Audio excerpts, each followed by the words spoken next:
Ikinalulungkot ng pamunuan ng Philippine National Police ang balitang biktima rin ang mga tauhan nito ng pananalasa ng Bagyong Christine sa bansa. Narito ang balita ni Paul Montibon.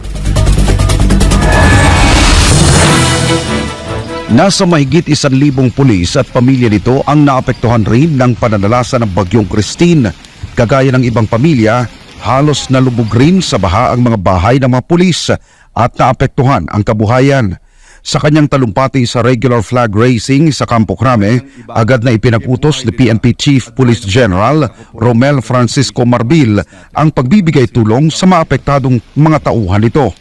Ayon kay Marbil, kanya nang inatasan ang mga kinaukulang unit para magbigay ng tulong pinansyal sa mga pulis na biktima rin ng kalamidad, partikular na sa Bicol Region. Yung mga tao natin, they risk their life. I salute you.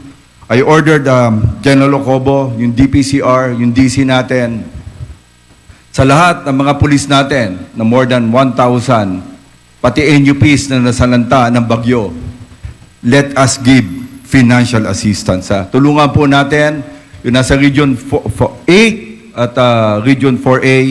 I told them to extend more policemen so that yung mga tao natin na apektuhan ng bagyo dun sa Region 5, they have more time for their dun sa construction ng kanilang mga bahay. Kawawang-kawawa po yung mga pulis natin.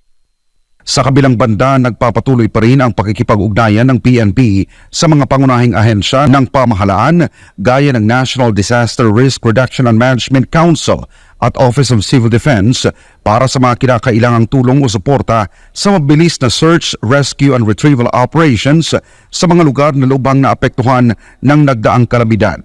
Sa katunayan, nakaalis na patungong Bicol Region ang nasa 62 na mga tauhan ng Police Regional Office 3 para tumulong sa disaster response activities, partikular na sa mga nasalanta ng dagdaang Bagyong Christine. Ayon kay PRO3 Director Police Brigadier General Rodrigo Maranan, patuloy ang kanilang pakikipag-ugnayan sa NDRRMC sa mga kinakailangang pangtulong para sa mga naapektuhan ng bagyo.